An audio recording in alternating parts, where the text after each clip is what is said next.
Hanya satu yang buat kami penuh sukacita dan kami dihiburkan.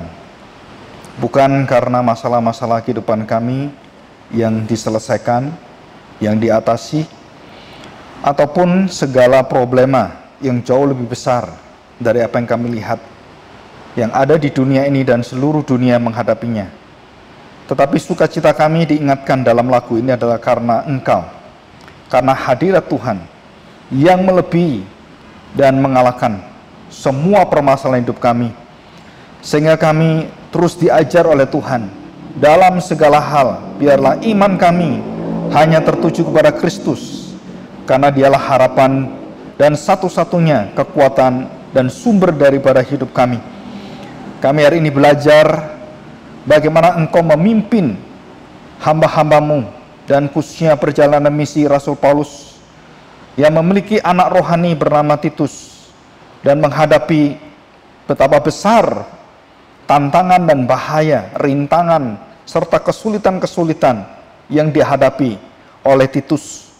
Tuhan, kami tahu hanya karena di dalam Kristuslah kekuatan sumber Injil yang bisa membantu, menguatkan, menghibur, dan menegakkan setiap hamba-hambamu dan jemaat Tuhan yang menghadapi segala sesuatu yang ada dalam perjalanan mereka yang tidak mungkin bisa meruntuhkan dan menghancurkan kasih Tuhan dan iman mereka. Terima kasih Bapa untuk satu teladan yang sempurna dari kekuatan Injil kerajaan-Mu di dalam Kristus yang terus diwariskan kepada gereja-gereja Tuhan dan dibawa oleh para rasul, dan sampai hari ini yang kami dengarkan, yang kami nikmati. Biarlah kami mau mendengar betapa manis firman Tuhan hari ini. Kami serahkan hati kami, bentuklah kami. Di dalam nama Tuhan Yesus kami serahkan doa kami ini. Amin. Ya, mari kita buka kitab Titus ya, pasal pertama. Titus pasal pertama, ayat yang pertama sampai ayat yang keempat ya. Demikian Titus pasal pertama ayat pertama. Dari Paulus, jadi ini jelas sekali dari Paulus, hamba Allah dan Rasul Kristus Yesus. Jadi itu adalah satu panggilan Paulus, hamba dan rasul. Dikatakan hamba Allah dan Rasul Kristus Yesus untuk memelihara iman orang-orang pilihan Allah dan pengetahuan akan kebenaran serta yang nampak dalam ibadah kita. Kebenaran di sini adalah bukan kebenaran di kayu suni, ya, ini adalah kebenaran yang sudah nyata. Dalam bahasanya itu disebut sebagai kebenaran yang dipercaya, yang sudah dilakukan, disebut sebagai aletheia. Ya. Kebenaran pengetahuan itu secara kita menerima, dan kemudian kebenaran seperti yang nampak dalam ibadah kita. Jadi ibadah kita itu ada kebenaran-kebenaran, dan di dalam ibadah itu ada perbuatan-perbuatan yang merupakan lahir dan buah dari kebenaran. Ya, itu disebut sebagai aletheia. Jadi lahir dari dikaiosune, righteousness. Yang kedua, dan berdasarkan pengharapan akan hidup yang kekal, yang sebelum permulaan zaman sudah dijanjikan oleh Allah yang tidak berdusta. Nah, istilah Allah tidak berdusta ini adalah untuk melawan satu budaya yang biasa berbohong, yang orang Kreta atau Cretans itu lakukan. Dan itu orang-orang Yahudi yang sudah rusak dengan kebudayaan orang Kreta, dan di pulau Kreta itu mereka terkenal, dan Epimendes itu mengatakan bahwa jangan kamu menjadi orang Kreta, malas, pembohong, dan orangnya itu dablek. Nah gitu. Jadi kalau kita mungkin suku apa yang seringkali dikatakan, oh kalau suku ini cirinya, suku ini cirinya. Jangan bergaul dengan orang Chinese Medan, kenapa ini? Jangan bergaul dengan bermacam-macam stigma dan juga intimidasi ras itu ada di sekeliling kita. Ya, itu biasanya berkaitan dengan orang ini asal dari mana. Nah, Kreta ini sudah terkenal bukan hanya 1-2 tahun, tapi sudah ratusan tahun. Orang Kreta ini adalah orang yang liar, pembohong. Dan itu menjadi satu kebanggaan mereka. Dengan kebohongan itu mereka bisa dapat banyak rezeki. Dan hidupnya lebih lancar dari orang nggak bohong. Jadi akhirnya kebohongan itu menjadi kebenaran mereka. Dan itu sampai filsufnya itu mengatakan jangan jadi orang Kreta. Itu ayat 11-12 ya. Perhatikan. Jadi di situ Allah yang tidak berdusta. Jadi Allah itu bukan seperti orang Kreta, bukan seperti manusia. Allah tidak pernah berdusta. Yang ketiga, dan yang pada waktu yang dikehendakinya telah menyatakan firman-Nya dalam pemberitaan Injil yang telah dipercayakan kepadaku sesuai dengan perintah Allah juru selamat kita, kepada Titus, anakku yang sah, ya, anak yang sah. Menurut iman kita bersama, kasih karunia dan damai sejahtera dari Allah Bapa dan Kristus Yesus juru selamat kita menyertai engkau. Dan problem yang tertinggi dari jemaat di Kreta yang dipimpin oleh Titus nantinya, ya, sebagai penginjil dan juga pemimpin gereja, saudara, adalah pemimpin gereja, para pelayan, pengurus gereja. Maka begitu selesai ngomong anakku Titus, langsung Paulus to the point ke masalah jemaat di Titus itu apa? Karena Kristus tidak menjadi teladan para pemimpin gereja, sehingga rusaknya luar biasa. Jadi mereka sudah hidup seperti yang sebelum dia percaya pada Tuhan. Itu kebiasaan-kebiasaan bohong, malas, semuanya lazy itu ya. Dan juga orang senang bertengkar, terus bercekcok, berselisih, itu masuk ke gereja, dan gerejanya tuh betul-betul amburadul. Dan kemudian Paulus mengutus Titus supaya memperbaiki gereja ini. Kenapa Titus? Karena Titus orang yang mengerti, karena dia orang Yunani, dan dia tahu latar belakang semuanya. Dan dia dididik oleh Paulus dalam perjalanan ke Antioquia dan beberapa perjalanan nanti kita lihat di petanya. Jadi saudara, di sini dikatakan permasalahan yang paling besar adalah keteladanan Kristus yang tidak nampak di dalam pemimpin gereja. Dan itu masalah yang bertahun-tahun, ribuan tahun di gereja. Jadi mereka tidak pernah mau memakai karakter Kristus dalam segala hal permasalahan dalam gereja, ya. Nah, di sini ayat 5, aku telah meninggalkan engkau di Kreta dengan maksud ini.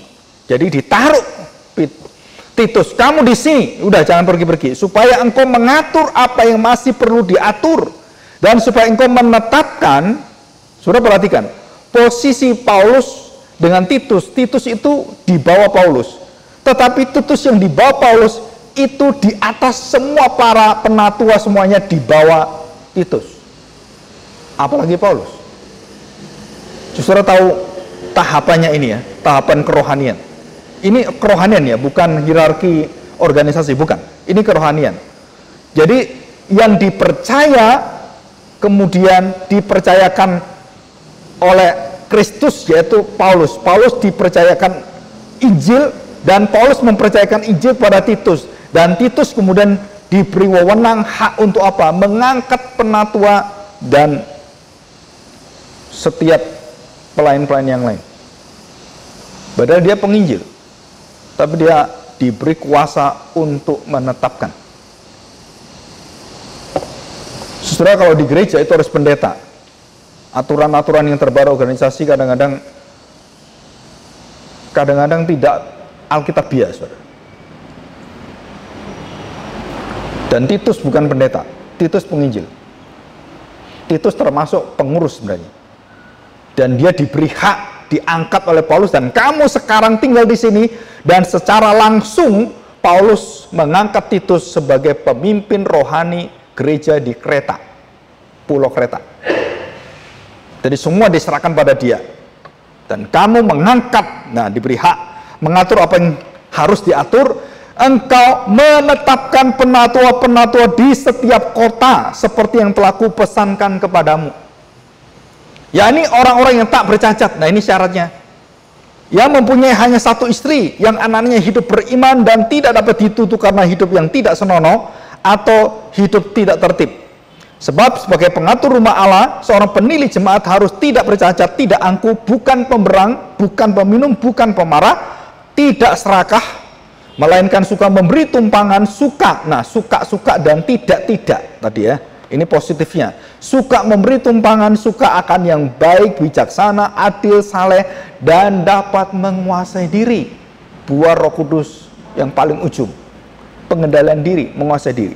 Dan berpegang kepada perkataan yang benar, yang sesuai dengan ajaran sehat, supaya sanggup menasihati orang berdasarkan ajaran itu, dan sanggup meyakinkan penentang-penentangnya.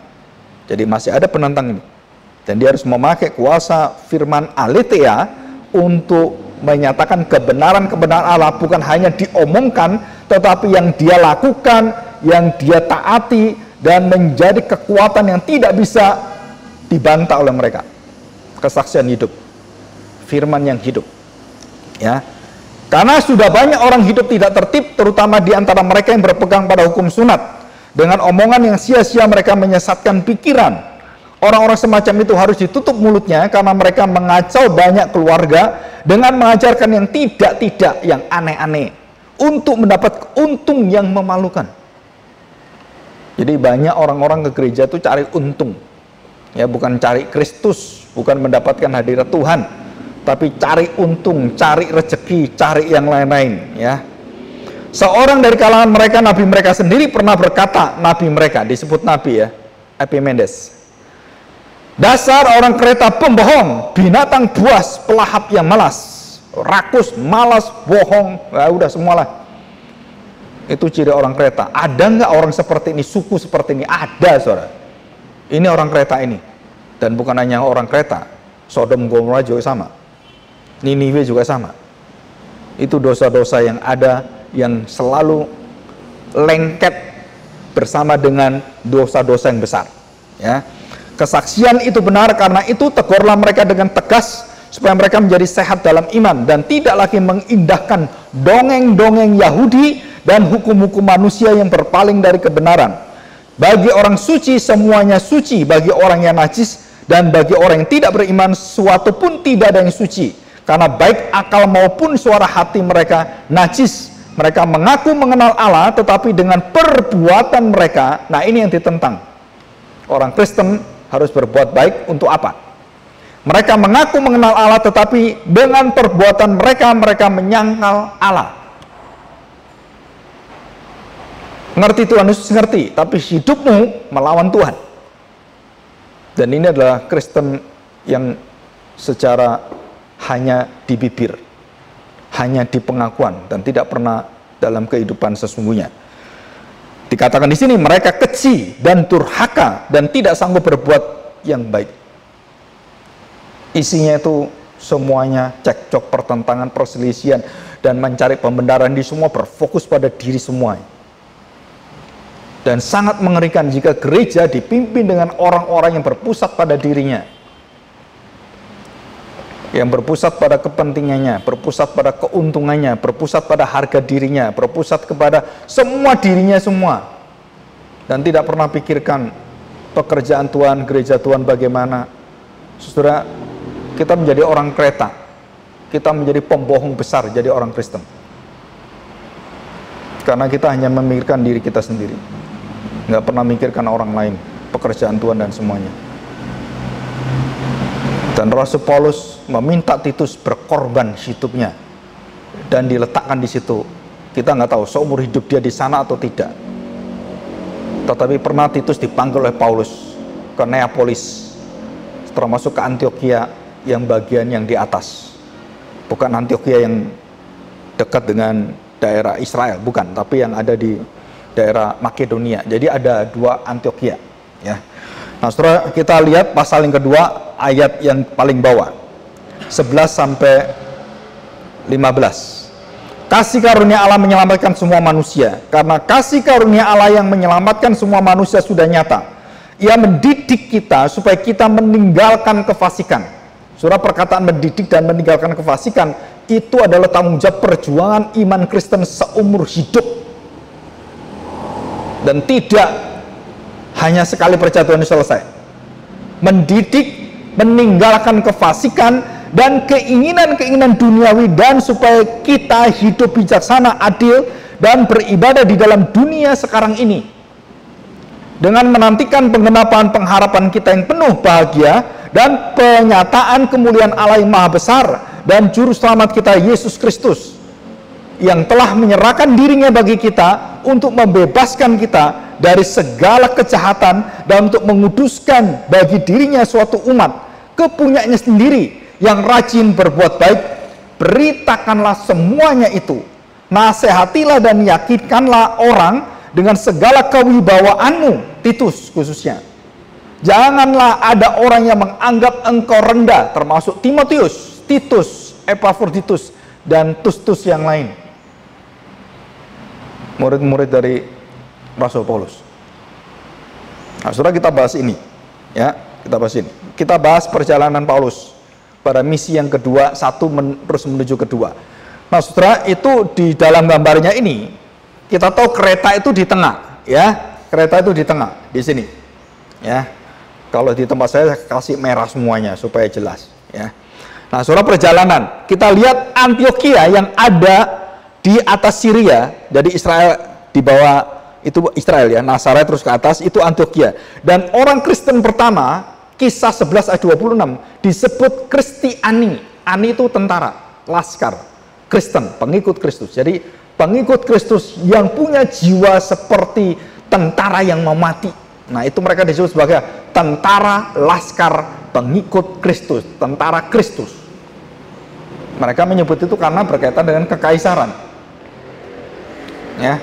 Nah, itu Antioquia yang ada di sana. Dan kemudian dalam perjalanan itu Paulus kemudian dipanggil dalam perjalanan, terus puter-puter sampai kepada Filipi, Tesalonika, terus ke bawah Korintus, ke Kreta. Nah, dari Kreta ini dia berangkat. Ya, dari Kreta berangkat dan ke Mediterranean Sea, Laut Mediterranean. Dan disitulah Paulus mengalami satu pergoncangan dan kemudian laut itu bergelora luar biasa, berputar-putar, dan kemudian dia dilempar ke pulau yang kecil, Malta. Masih ingat? Ya. Dan tidak ada yang mati, kita semua. Kita hidup semuanya, cuma dilemparkan semua dan kapalnya hancur dan semua di Malta. Dari Malta dia ke Sisilia, Sisilia dia ke Roma. Jadi coba bayangkan, saudara, perjalanan Rasul Paulus yang tidak pernah ada enaknya selama bermisi. Tapi hatinya penuh dengan sukacita. Dan itu bedanya orang yang di dalam Tuhan dan bukan. Ada sukacita surgawi yang tidak bisa dikalahkan dengan segala musibah yang ada di dunia ini. Dan Paulus, jiwa dan rohnya tidak pernah mengalami keputusasaan, mengalami kesedihan dalam roh, kecuali dia sedih karena orang tidak terima Kristus. Tapi perjalanan ini diputer-puter kemudian bergelora, nggak tahu sampai berapa itu, ya. Itu katanya berhari-hari itu kapal itu seperti itu. Jadi ombak di laut itu kalau puter-puter itu kan 1-2 jam, saudara. Bisa sampai seharian, bisa sampai 2 hari. Bisa muta-muta kita itu sampai keluar semua itu di dalam perut kita. Ya kan? Saya pernah lihat orang itu muta-muta di kapal waktu nyebrang ke Bali itu sampai isi perutnya itu sampai habis. Dan sampai teler luar biasa, ya. Dan semuanya itu keluar semuanya. Nah, ini sampai mungkin isi perutnya terus nggak ada lagi, kosong gitu, ya. Dan akhirnya jadi tahan banting dia. Jadi kita harus perlu dikocok-kocok seperti itu supaya kita naik kapal itu nggak mabuk lagi gitu. Ayo dimabukin sampai semabuk-mabuknya, baru kita anti mabuk, ya, pakai antimo gitu. Nah, masuk ke Malta ke atas, dan itu cara Tuhan mengiring semuanya itu dalam segala kesulitan, dan Tuhan tetap berdaulat dan memberitahu Paulus apa yang akan dia lakukan. Dan semua orang nggak tahu, hanya Paulus tahu. Dan selalu hamba Tuhan yang tahu, dan semua nggak tahu. Tuhan kalau memimpin seperti itu. Kenapa? Disiaringkan pun nggak bisa ngerti dia. Waktu orang tanya, Pak, kenapa Bapak pergi Jakarta? Tuhan pimpin saya ke Jakarta. Kenapa di Jakarta harus begini? Ya gimana mau cerita, nggak bisa cerita saya. Karena di situ ada satu perkara yang besar yang Tuhan sediakan. Ya, dia mengatakan bahwa saya ke Jakarta, saya akan mati di Jakarta. Nah, itu perkataan dari seorang hamba Tuhan, penginjil besar, mengatakan dia tahu dia akan terakhir berada di Jakarta, mati di Jakarta. Dan mungkin sebentar lagi dia akan mati. Ya, kita nggak tahu. Nah, setelah di sini Nah, ini perjalanan, kemudian kita lihat ada perjalanan-perjalanan lain. Nah, saudara perhatikan, pulau Kreta itu akan menjadi transitnya para rasul gereja Tuhan di pulau ini. Jadi Titus itu mengubah gereja yang rusak menjadi gereja yang melayani, gereja yang berpusat pada diri, akhirnya gereja yang berpusat kepada kebutuhan seluruh kerajaan Allah dan misi. Itu Titus. Ini luar biasa. Jadi transformasi gereja di Kreta itu dipegang oleh Titus menjadi gereja yang suka memberi tumpangan, suka memberikan semua kebaikan, dan ini Kreta. Orang yang pembohong menjadi orang yang berdasarkan, orang yang bisa dipercaya, dan orang yang setia. Wah, luar biasa, saudara. Jadi Titus ini diberi tanggung jawab, bukan hanya memperbaiki itu, tetapi dia berguna bagi seluruh pelayanan yang ada di seluruh gereja Tuhan, yang ada di tengah-tengahnya adalah pulau Kreta. Dan itulah Titus. Dan dia berhasil. Hebat sekali, saudara. Ini luar biasa. Gereja yang menolong gereja-gereja lain. Sampai para rasul rapat pun apapun itu, kemudian sebelum kemana-mana dia mampir dulu ke Kreta. Maka di situ Paulus memberikan dengan satu pertolongan Roh Kudus, kamu harus suka memberi tumpangan, dan itu rahasia di situ. Karena pulau ini menjadi pulau tumpangan. Saudara, saya punya kesaksian di Jogja. Ada seorang, mungkin penatua, mungkin sekarang, saya nggak tahu. Dulu waktu itu diaken. Dan dia berusaha, dia bekerja, dia berbisnis, selalu sulit, saudara. Dan sampai akhirnya dia berjanji, Tuhan, aku ingin menyenangkan Engkau. Apa sih maumu Tuhan? Saudara, akhirnya Tuhan berkati, saudara. Dia onderdil motor dan mobil. Dan waktu dia diberkati Tuhan, dia kemudian berdoa lagi, Tuhan, aku ingin mempersembahkan bagimu, bahwa rumah ini adalah rumah yang Kau dirikan, rumah ini adalah berkat daripada Engkau. Dan dia kemudian berdoa, dan dia mendapat firasat, mungkin dari Tuhan juga. Dia menyediakan satu ruangan yang khusus, yang bagus untuk hamba Tuhan. Dan saya berkali-kali ke rumah itu. Saya pernah nginep dengan semua keluarga saya di situ. Dan dia sediakan, saudara. Itu di dalam rumahnya, jadi ada tokonya belakang, dan itu disediakan, dan bagus sekali. Mutu nomor 1. Semewah hotel.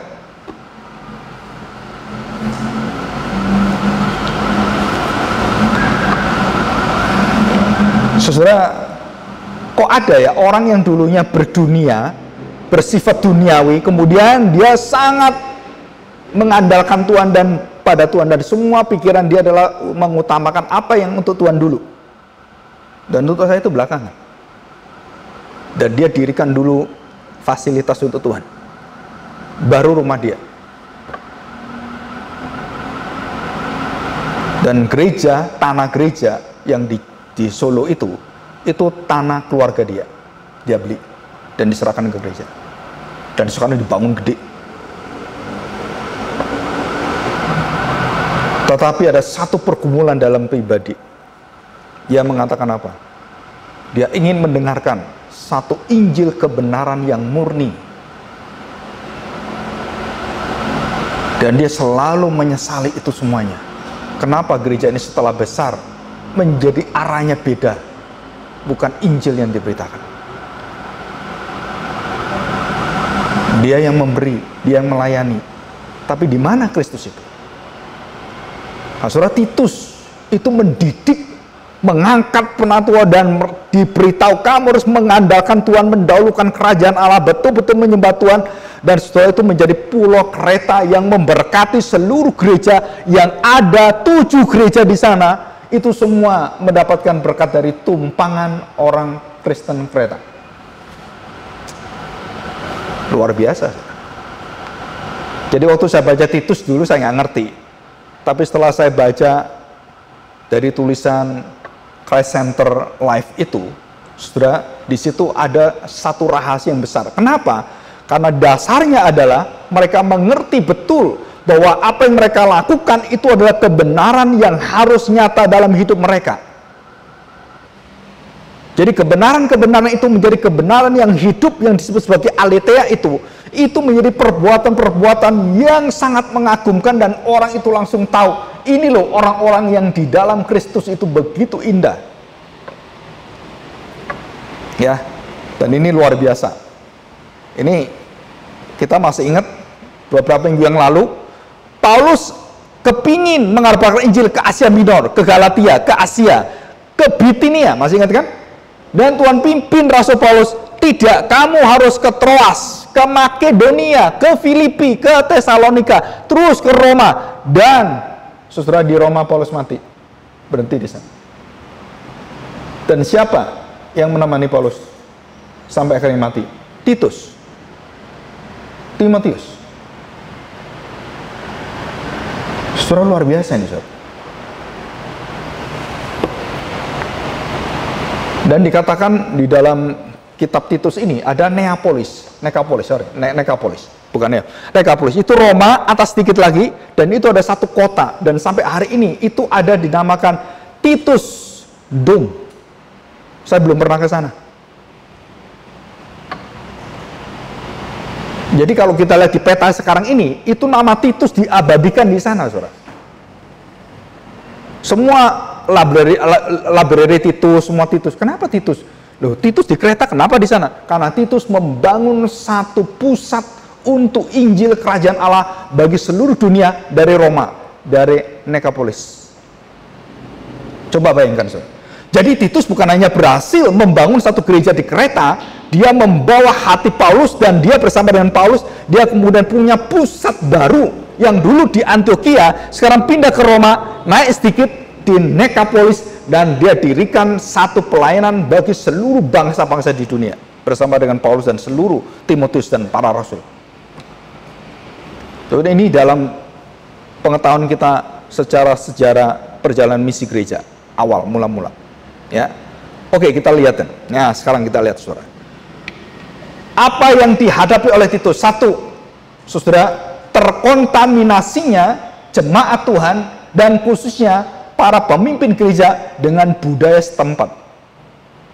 Dan Paulus meminta, Titus, engkau datang ke sana, engkau hancurkan seluruh dongeng-dongeng yang bodoh, dongeng-dongeng yang membuat mereka itu semua menjadi rusak itu. Kamu bereskan semuanya. Titus, kamu ditaruh di situ, kamu bereskan semuanya. Dan kamu angkat penatua-penatua yang setia kepada Kristus. Ya. Apa dosa-dosa itu?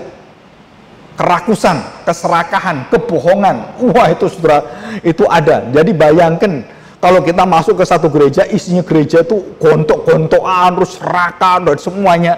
Saudara, kemudian kita masih muda diutus, kamu masih muda. Ini semua tua-tua semua di situ. Ada umur 80 tahun, 70 tahun, dan dia masih muda. Dan Tuhan berikan otoritas. Paulus berikan otoritas. Hai semua gereja yang ada di Kreta, nih Titus, gembalamu. Dan ini pemimpin, dengarkanlah dia. Segala sesuatu yang dikatakan dia, kamu turut semuanya. Nih. Nah, begitu mereka mendengarkan itu, terjadi satu transformasi gereja. Dan apa yang terjadi, saudara? Orientasi hidup jemaat yang dulu orientasi kepada makanan duniawi, pekerjaan duniawi, semua duniawi, oleh Titus diubahkan, bukan dibuang masalah keperluan kehidupan sehari-hari, tetapi diarahkan untuk apa? Memuliakan Allah, saudara. Jadi fokusnya sekarang, motivasinya bukan untuk memperkaya diri, tapi bagaimana saya melayani Allah di dalam seluruh hidup saya. Nah itu, jadi pekerjaan-pekerjaan yang ada tidak dibuang, semua keistimewaan yang ada, dan semua itu yang ada di Kreta itu begitu limpah, saudara. Termasuk tentang nelayan dan perikanan, peternakan yang ada di sana. Itu daerahnya begitu subur sekali. Kalau kita ngomong itu bungalow-bungalow, villa-villa, itu di sana. Orang yang kaya seperti Bali gitu. Dan Titus, seorang hamba Tuhan yang mengerti semua itu karena dia latar belakang dari Yunani dan dia tahu banyak pengetahuan dan dia mengubahkan semuanya. bahwa mereka mengembalikan seluruh gereja itu bukan pada kepentingan dunia ini, tetapi kepada kepentingan kerajaan Allah dan melayani Allah. Dan disitulah Titus membangun satu penumpangan, tempat di mana semua gereja Tuhan itu kemudian dilayani dan kemudian dipentalkan lagi keluar ke seluruh dunia. Dan itulah kereta. Dan saudara, semua janji-janji itu